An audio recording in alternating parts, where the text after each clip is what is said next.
말씀을 받는 시간입니다. 하나님께서 오늘 우리에게 주신 말씀은 레위기 2장 1절부터 16절까지의 말씀입니다. 구약 성경 148면에 있는 레위기 2장 1절부터 16절까지의 말씀을 저와 여러분이 교독하시고 마지막 16절은 합독하여 보도록 하겠습니다. 누구든지 소재의 예물을 여호와께 드리려거든 고운 가루로 예물을 삼아 그 위에 기름을 붓고 또 그 위에 유향을 놓아 아론의 자손 제사장들에게로 가져갈 것이요 제사장은 그 고운 가루 한 움큼과 기름과 그 모든 유향을 가져다가 기념물로 제단 위에 불사를 지니 이는 화제라 여호와께 향기로운 냄새니라. 그 소재물에 남은 것은 아론과 그의 자손에게 돌릴지니 이는 여호와의 화제물 중에 지극히 거룩한 것이니라. 내가 화덕에 구운 것으로 소재의 예물을 드리려거든 고운 가루에 기름을 섞어 만든 무교병이나 기름을 바른 무교 전병을 드릴 것이요 철판에 붙인 것으로 소재의 예물을 드리려거든 고운 가루에 누룩을 넣지 말고 기름을 섞어 조각으로 나누고 그 위에 기름을 부을지니 이는 소재니라. 네가 냄비의 것으로 소재를 드리려거든 고운 가루와 기름을 섞어 만들지니라. 너는 이것들로 만든 소재물을 여호와께로 가져다가 제사장에게 줄 것이요 제사장은 그것을 제단으로 가져가서 그 소재물 중에서 기념할 것을 가져다가 제단 위에서 불사를 지니 이는 화제라 여호와께 향기로운 냄새니라. 소재물에 남은 것은 아론과 그의 아들들에게 돌릴지니 이는 여호와의 화제물 중에 지극히 거룩한 것이니라. 너희가 여호와께 드리는 모든 소재물에는 누룩을 넣지 말지니 너희가 누룩이나 꿀을 여호와께 화제로 드려 사르지 못할지니라. 처음 익은 것으로는 그것을 여호와께 드릴지나 향기로운 냄새를 위하여는 제단에 올리지 말지며 내 모든 소재물에 소금을 치라. 내 하나님의 언약의 소금을 내 소재에 빼지 못할지니 내 모든 예물에 소금을 드릴지니라. 너는 첫 이삭의 소재를 여호와께 드리거든 첫 이삭을 볶아 지은 것으로 내 소재를 삼되 그 위에 기름을 붓고 그 위에 유향을 더할지니 이는 소재니라. 제사장은 찌은 곡식과 기름을 모든 유향과 함께 기념물로 불살지니 이는 여호와께 드리는 화제니라. 아멘. 할렐루야. 이 시간에도 나에게 들려진 말씀이 삶의 결단으로 이어지게 되는 시간이 되기를 간절히 축복합니다. 오늘 말씀의 제목은 소재의 예배입니다. 한번 따라해 주시겠습니까? 소재의 예배. 네. 이 레위기에는 5가지의 제사법이 기록이 되어 있는데요. 그것이 바로 번제, 소제, 화제, 속죄제, 속건제. 그것이 바로 5가지 방법입니다. 그 중에서 오늘 우리가 살펴볼 말씀은 소재에 관한 말씀입니다. 소재는 고운 가루로 예물을 삼아 하나님께 제사 드리는 방법입니다. 번제는 제물을 희생시켜서 그 제물의 모든 것을 다 태워서 드리는 것이 번제인 제사였다면 소제는 곡물을 드리는 제사입니다. 그렇기 때문에 이 소제에는 피가 등장하지 않습니다. 그리고 이러한 소제를 드리는 방법은 크게 3가지로 구분을 지을 수가 있는데요. 첫 번째, 화덕에 들여서 구워서 드리는 방법이 있고, 두 번째, 철판에 붙여서 드리는 방법이 있고, 세 번째, 냄비의 것으로 드리는 방법이 있습니다. 먼저 우리가 읽은 말씀을 다시 보게 되면 1절 말씀에 소재의 예물을 여호와께 드리려거든 고운 가루로 예물을 삼으라라고 이렇게 말씀하고 있어요. 고운 가루라는 것은 밀을 빻은 뒤에 채로 걸러서 준비한 그 가루를 의미합니다. 그리고 그 위에 기름을 붓고 그 위에 유향을 놓은 상태로 아론의 제사장들에게로 가져가게 됩니다. 여기서 밀을 빻은 가루를 채로 거르는 이유는 무엇일까요? 불순물을 제거하기 위함입니다. 하나님께 드리는 제물에 불순물이 있어서는 안 되겠지요. 하나님께 드리는 제물은 거룩하고 흠이 없어야 하기에 혹여나 있을 수 있는 이 불순물을 제거하기 위해서 가루를 채로 거르는 것입니다. 예배자인 우리도 하나님 앞에 나아올 때에 내 삶의 불순물을 제거한 채로 주님 앞에 나와야 합니다. 주님을 예배하기 위해 나아오면서도 마음에 온갖 불평과 짜증, 분노가 있는 채로 주님 앞에 나와서는 우리는 하나님이 기뻐하시는 예배자가 될 수 없습니다. 주님이 받으시기에 합당한 제물이 되기 위해서는 우리는 반드시 고운 가루, 순전한 가루가 되기 위해 채에 거르는 시간이 반드시 있어야 합니다. 그것이 바로 예배 전에 내 삶을 되돌아보고 주님 앞에 지은 죄를 회개하는 기도의 시간이 반드시 있어야 한다라는 것입니다. 예배 전에 아무런 기도 없이 또는 아무런 준비 없이 한번 앉아 있어 보십시오. 은혜가 쏟아지는 것이 아니라 잠이 쏟아집니다. 반드시 예배 전에 나의 마음을 정결하게 하는 예배자로서의 합당한 모습을 갖추는 그런 시간이 반드시 있어야 한다라는 것입니다. 그래서 이 봉헌자가 고운 가루를 그렇게 선별해서 가져오게 되면 제사장은 그 고운 가루 한 움큼과 기름과 그 모든 유향을 가져다가 기념물로 제단 위에서 불사릅니다. 그리고 이 고운 가루를 드리는 방법 앞서 말씀드렸었는데요. 첫 번째 방법으로 화덕에 구워서 드리는 방법은 4절 말씀에 이렇게 말씀하고 있어요. 고운 가루에 기름을 섞어 만든 무교병이나 기름을 바른 무교전병을 드리라 라고 이렇게 말씀합니다. 그리고 두 번째 방법으로 철판에 붙인 것으로 소재의 예물을 드릴 때에는 5절부터 6절까지 말씀에 고운 가루에 누룩을 넣지 말고 기름을 섞어 조각으로 나누고 그 위에 기름을 부으라 라고 이렇게 말씀해요. 마지막으로 세 번째 방법으로 냄비의 것으로 소재를 드릴 때에는 7절 말씀에 나와 있는데요. 고운 가루와 기름을 섞어서 만들라 이렇게 말씀합니다.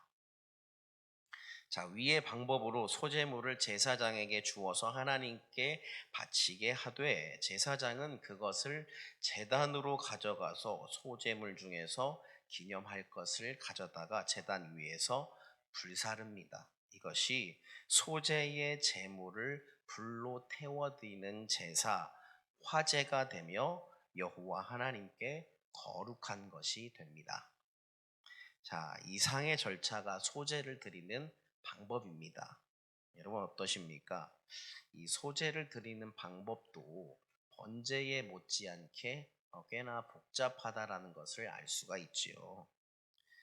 그리고 우리가 이 소재의 과정을 말씀을 들여다보면서 기억해야 할 점이 하나 있는데 그것은 무엇이냐면 소재를 드릴 때 넣어야 하는 것이 분명히 있다라는 것입니다. 그것은 무엇이냐면 기름입니다. 기름을 섞어야 한다라는 사실이에요. 기름은 성경에서 하나님의 영을 상징합니다. 예수 그리스도께서 성령의 충만한 기름 부음을 받으셔서 하나님 아버지의 뜻을 완수하셨어요. 이에 대해서 이사야 선지자는 이 예수님의 메시아의 활동에 대해서 예언하기를 61장 1절에 이렇게 말하고 있습니다. 주 여호와의 영이 내게 내리셨으니 이는 여호와께서 내게 기름을 부으사 가난한 자에게 아름다운 소식을 전하게 하려 하심이라 이렇게 말씀하고 있어요. 자, 그리고 이어서 기름을 섞은 것 이외에 또 그에 이어서 누룩을 넣지 말아야 함을 말씀하고 있습니다. 누룩이 하는 일은 현재 우리의 문화로 빗대어 이야기하자면 빵을 만들 때 베이킹 파우더와 같은 그런 역할입니다. 연화 작용과 팽창 작용을 합니다. 떡 반죽에 누룩을 넣음으로써 이 떡이 보다 부드러워져서 또 먹기에 좋고 또 부풀어서 작은 양을 가지고도 여러 사람이 나눠 먹도록 좋게 하는 그런 역할을 가지고 있는 것이죠. 이와 같은 역할을 한 것이 바로 누룩입니다. 그런데 하나님께서 재물에 이런 누룩을 넣지 말라고 하신 이유가 과연 무엇일까? 누룩을 넣지 않은 빵, 무교병을 드리라고 합니다. 없을무, 사킬교, 떡, 병자를 써서 무교병이라고 말합니다. 누룩을 넣게 되면 이 빵의 본질이 바뀌기 때문입니다. 사람은 식감을 위해서 누룩을 넣지만 하나님께서는 원재료 그대로의 것, 오리지널한 것을 받기를 원하신다라는 거예요. 꾸며진, 부풀어진 것을 원치 않으신다라는 말입니다. 우리의 모습도 마찬가지입니다. 지금의 나는 하나님 앞에서 나의 있는 그대로를 가감없이 드리는 자입니까? 아니면 포장된 모습으로 사람들이 보기에 좋은 모습만을 갖추기 위해서 그것에만 집중하는 자입니까? 우리들의 모습에는 문제가 있지요. 화려해야 하고 보다 더 웅장해야 하고 겉모습이 아름답게 꾸며져 있어야 합니다. 물론 외형도 어느 정도 가꾸는 것이 중요하지요. 그런데 이것보다 더 중요한 것은 내면을 가꾸는 일입니다.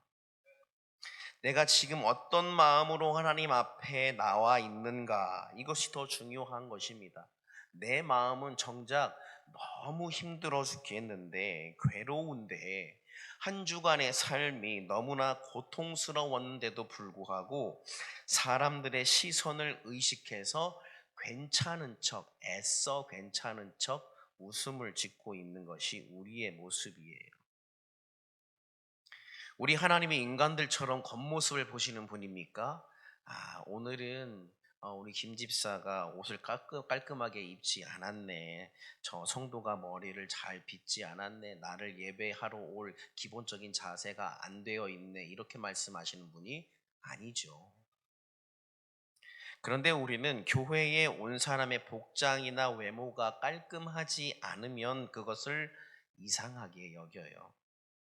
예배할 자격, 기본이 안 되어 있다라고 생각합니다. 물론 하나님을 예배하러 나온 자가 준비된 모습으로 나오는 것은 맞습니다. 정돈된 모습으로 나오는 것은 틀리지가 않습니다. 그러나 우리 아버지 하나님은 나의 내면을 보시는 분인 줄 믿습니다. 내 마음을 보는 분이잖아요. 우리가 아무리 화려하게 겉모습을 치장한다고 할지라도 나의 내면은 결코 감출 수가 없습니다. 겉으로 보여지는 것은 잠깐이지요. 내 내면에 가득한 것이 겉으로 드러나게 되어 있습니다. 그래서 마태복음 15장 11절에서 예수님도 이렇게 말씀하셨지요. 입으로 들어가는 것이 사람을 더럽게 하는 것이 아니라 입에서 나오는 그것이 사람을 더럽게 한다라고 말씀하셨어요. 내 안에 있는 것이, 내 안에 담겨져 있는 그것이 그 사람을 결정한다라는 거예요. 외모가 다가 아닙니다. 그러니까 내 안에 추악하고 더러운 것이 가득한데 외모만 가꾼다고 그것이 사라지느냐 말이죠. 차라리 헐벗은 모습이라고 할지라도 이리저리 터지고 깨진 누더기의 모습이라고 할지라도, 그리고 내 내면도 또한 추악하고 더러운 것이 가득하다 할지라도 있는 그대로의 모습 하나님 앞에 나오는 것이 정직한 예배자의 모습인 줄 믿습니다. 사랑하는 여러분, 주님 앞에서의 치장은 아무런 소용이 없습니다. 거치장으로 하나님을 속일 수 없기 때문이에요. 그럴싸한 포장으로 거짓말로 미사역으로 하나님의 통찰하심을 피할 수 없습니다. 있는 그대로의 모습, 나의 모습 그대로 나아올 때 아버지께서 나의 아픈 부분, 상처난 부분을 꼬매시고 싸매시고 깨끗게 하여 주실 것입니다. 자, 이어서 11절 말씀에 굉장히 중요한 내용이 나오는데요. 11절부터 13절까지 말씀을 같이 한번 읽어주시기 바랍니다. 너희가 여호와께 드리는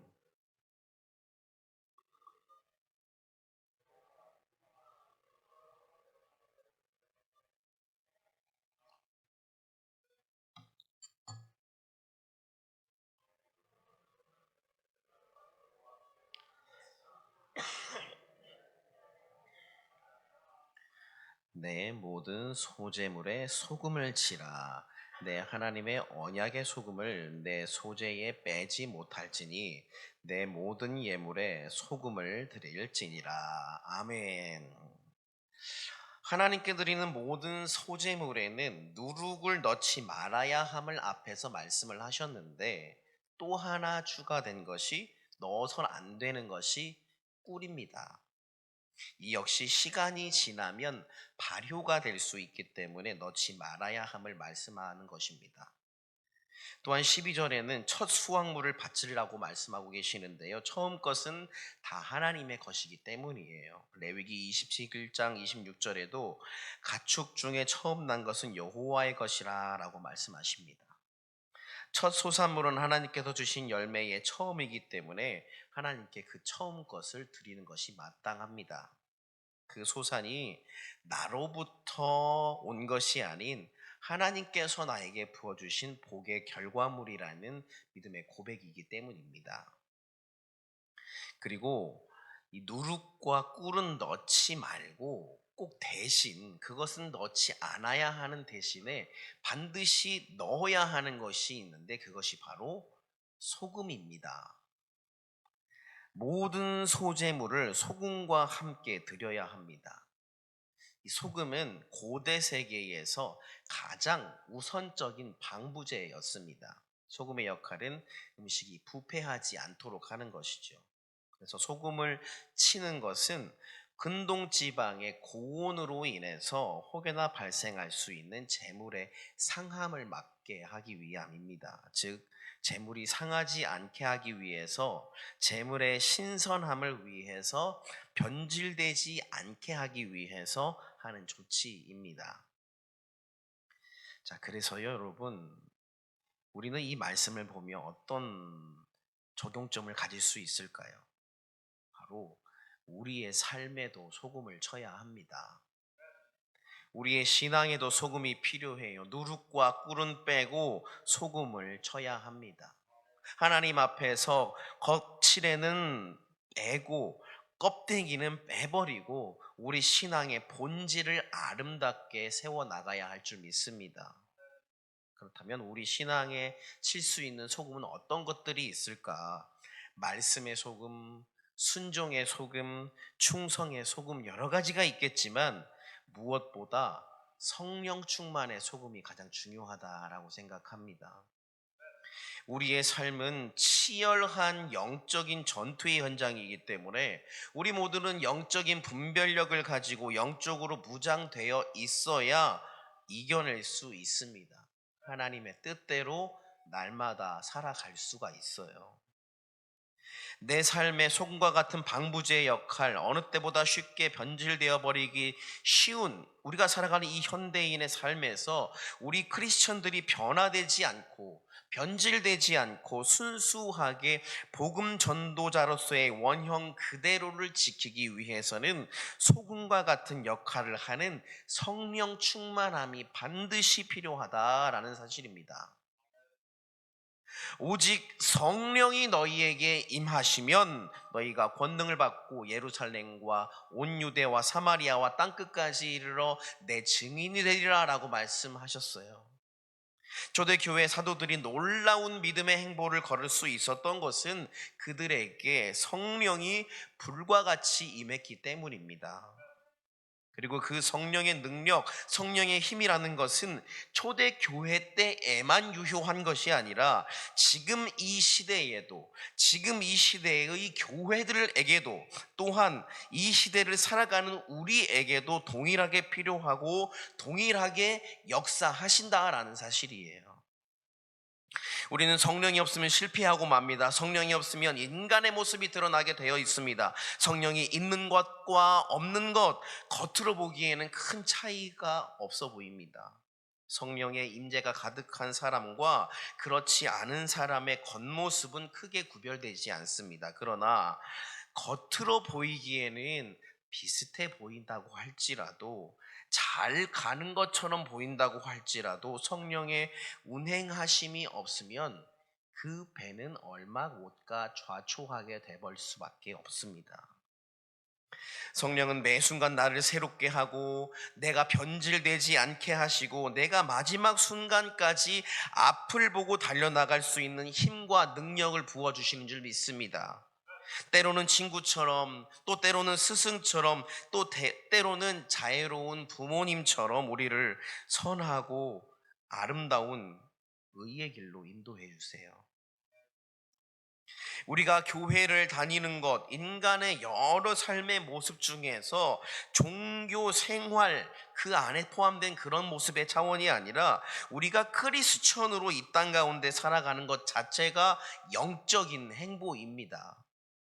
그냥 종교 생활이 아니라 영적인 싸움, 영적인 도전, 영적인 발돋움, 영적인 각성의 연속이 우리가 살아가는 과정입니다. 그래서 우리가 잘 가려면, 잘 되려면, 삐뚤어지지 않으려면 성령님을 의지해야 합니다. 운동선수가 아무리 개인의 능력이 뛰어나도 코칭 스텝이 있어야 하지요. 혼자서 두각을 나타내기란 굉장히 어렵습니다. 경쟁자에 대한 정보, 선수의 컨디션 조절, 영양 상태, 체력 상태, 이기기 위한, 승리하기 위한 필승 전략 등이 반드시 필요합니다. 선수 혼자서 그 모든 것을 다 할 수는 없기 때문이에요.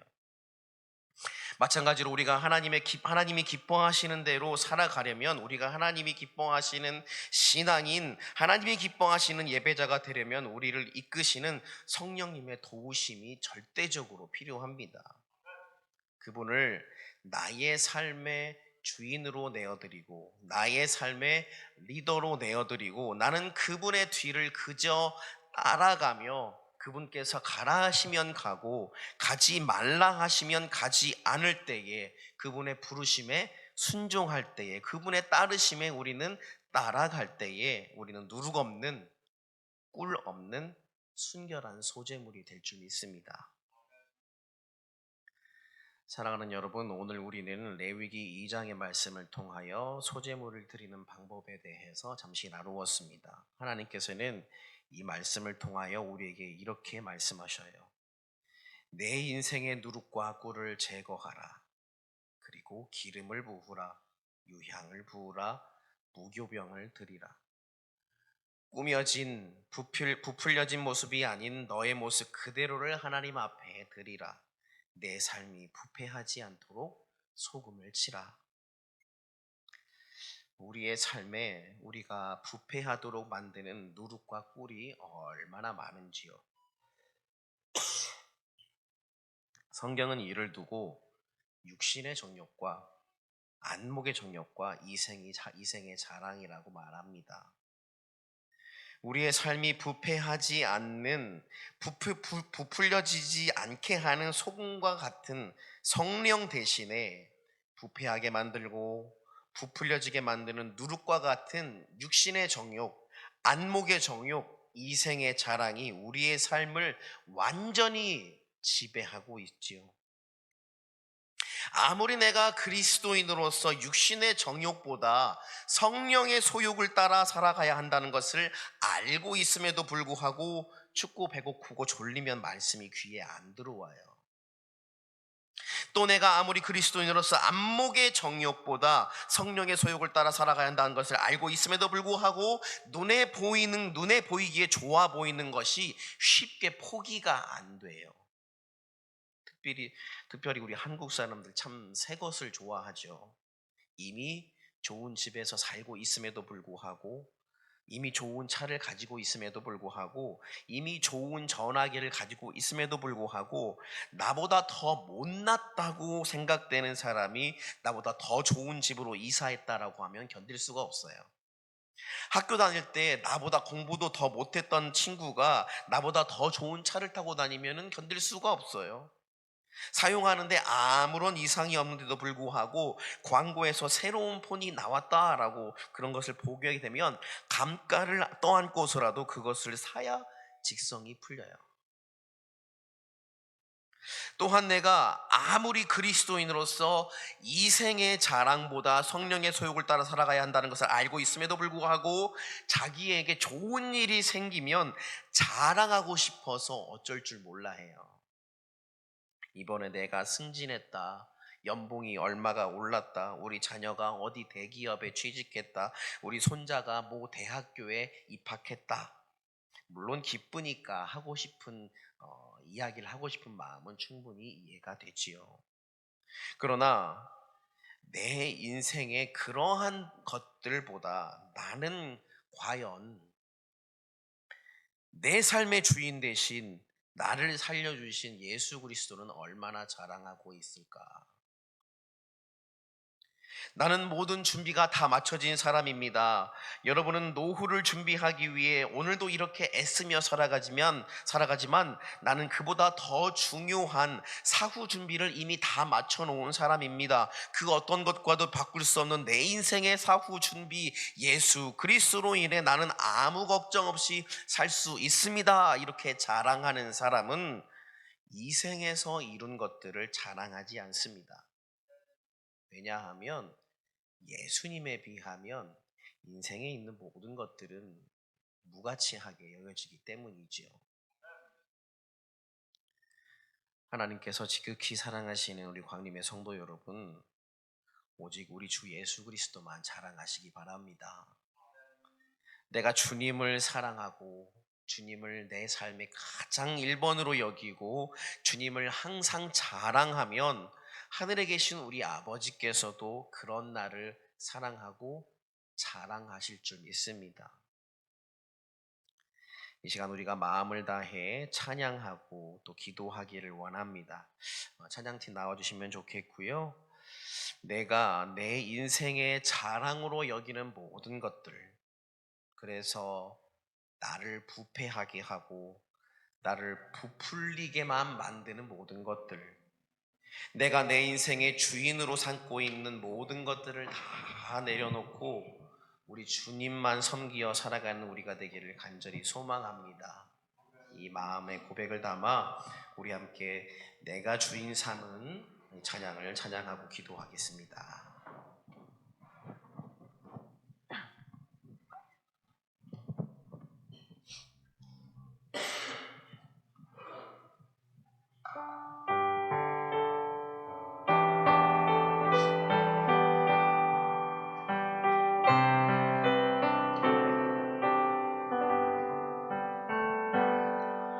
내가 주인 삼은 모든 것 내려놓고 내 주 대신 주 앞에 나가 내가 사랑했던 모든 것 내려놓고 주님만 사랑해. 내가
기도합니다. 주님, 우리 모두가 내 인생에 깊이 배어버린, 깊이 자리 잡아버린 누룩과 꿀을 제거하여서 주님 앞에 신실한 자녀가 되길 원합니다.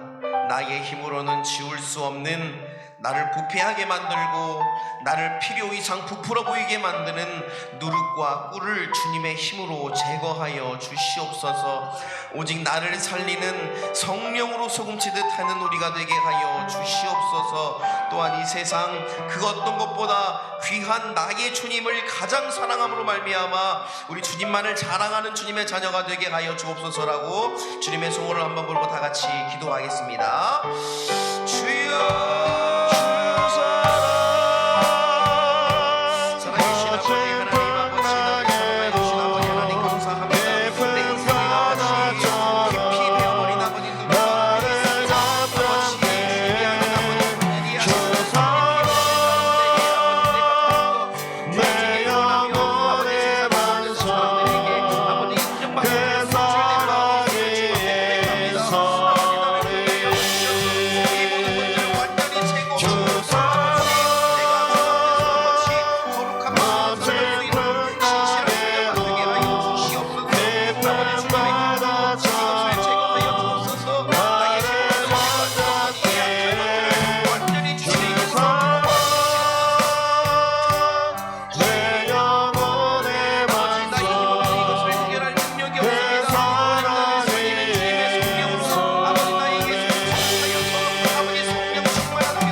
하나님, 이 시간도 우리에게 말씀하여 주시고 말씀을 들을 수 있는 귀를 허락하여 주시니 감사합니다. 하나님, 그 옛날 아버지께서 모세를 통해 이스라엘 백성들에게 주신 소재에 드리는 절차를 통하여 오늘을 나 자신을 비추어 봅니다. 우리가 부디 우리의 인생을 부풀려 보이게 하는 누룩과 꿀을 제거할 수 있도록 인도하여 주옵시며, 하나님이 기뻐하시는 기름과 유향과 소금으로 순결한 예배자가 되어 이 땅에서의 사명을 감당하게 하여 주옵소서. 하나님이 기뻐하시는 예배자가 되길 원합니다. 사람이 기뻐하는 예배자, 사람에게 인정받는 예배자가 아니라 하나님이 인정하시는 예배자, 하나님이 찾으시는 예배자가 바로 내가 되기를 원합니다. 정결하게 순결하게 나 자신을 주님 앞에서 치장하지 아니하고 포장하지 아니하고 부풀리지 아니하고 있는 그대로 모습으로 살아가되 성령님을 내 안에 가득히 모시고 살아가게 하여 주시옵소서. 아멘. 새로운 2026년을 시작하여 주님 안에서 귀한 사역들을 계획하고 우리에게 부어주실 놀라운 은혜를 사모하오니 주님이 예비하신 만배의 복을 부어 주시옵소서. 아멘. 매일매일 더 신실한 예배자들이 되게 하시고 전심으로 하나님만을 예배하는 예배의 성공자들이 되게 하여 주옵소서. 또한 우리 광림의 미래인 다음 세대들이 어려서부터 예수 그리스도를 밝히 하라 진리 가운데 머무는 자녀들 되게 하여 주옵소서. 자라가는 동안 예수님께서 반드시 만나주심으로 말미암아 유행 따라 대세 따라 살아가지 아니하고 예수 따라 진리 따라 복음 따라 살아가게 하여 주시옵소서. 또한 원치 않는 육신의 연약함으로 말미암아 고통받고 신음하는 이들에게 주님 친히 찾아가셔서 모든 병만을 물리쳐 주시기를 간절히 소망합니다.